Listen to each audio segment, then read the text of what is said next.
Hello everyone, in today's video I have decided to share with y'all one of the, if not the most satisfying gold farming methods in co-op. It might not be the most efficient one out there, but if you haven't yet reached the golden class, it can give you a major boost. Anyways, let's get straight into it. Worth mentioning before I get into this, you are going to need to have at least Lunar class 12 in order to play this deck, and having a high class Time Winder or Teleport is also going to help if you're playing the support role, as well as having the Assassin trait. Even if you don't have these classes, you might want to watch the video anyways, because it is hella satisfying. So I'm not gonna go too in-depth on how you actually play the deck.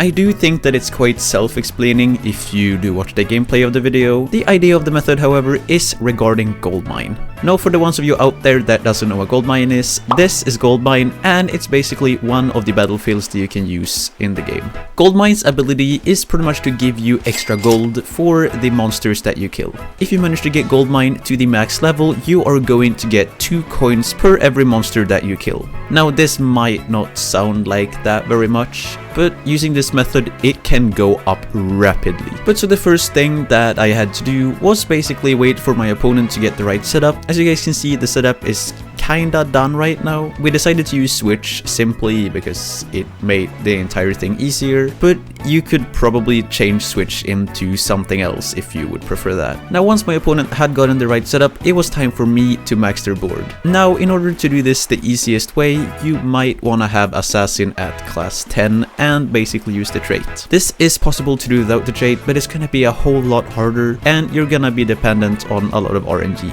So yeah, basically the first thing that I had to do was to max my opponent's board and get everything to 7 pips. Once I was done with that, it was time for me to gather some high pip teleports. Now, the higher teleport pip, the better, but you might not want to have your teleports as 7 pips unless you're gonna go with a lot of spare reverses on your board. The reason for this is that you always have to either merge or somehow trigger the teleport in order to get the mobs out. But you only want to do that once your Time Winder is activated, or if you want to get higher pips and basically just merge teleport. Because of that, playing this without having any metastasis, you're always gonna be quite short on SP, especially early game. Using teleport, you can really just make a small SP farm, but you're gonna spawn a lot more than you're gonna get, so you might want to save as much as you can.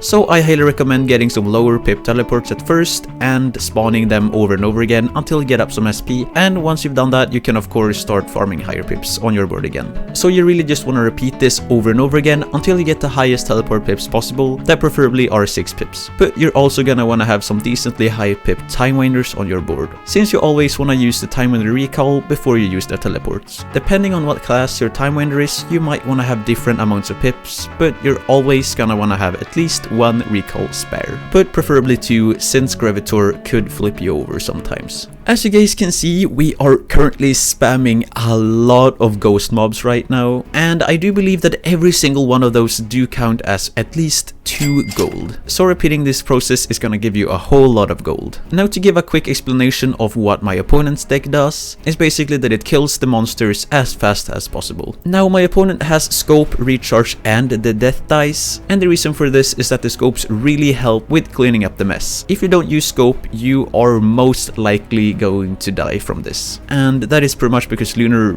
cannot handle this many monsters at once, and you are going to die by getting hit by the monsters. Bits of recharge should always be recharging whenever you've used the teleports to get the mobs out, and it should only be activated once you're trying to kill the bosses or the bigger monsters. And this is pretty much because you're gonna wanna use your death dices as much as possible in order to clean the board as fast as possible, while still spawning even more mobs that are going to give you even more bonus gold. This works as that when death dice hits a monster, it has a chance to make it respawn on the opponent's side as a ghost mob as well, and it also insta-kills them. And so this works very well for cleaning up, but it also helps you get the bonus gold. So the death dice is very necessary for this. I think that is just about all the basics for playing the deck, so I'm gonna speed the rest of the gameplay up, and so I'll see you guys towards the end of the clip.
don't know about you guys, but seeing this just makes me happy for some reason. Playing this deck requires quite a lot of effort, and it also requires you to be active during the process. But as you guys can see, it gives you a ton of gold, as well as another chunk of gold once you open the card chests. Anyways, that is all I got for today's video. I really hope you guys enjoyed. Take care, stay safe, and I'll hopefully see you guys in the next one. Later.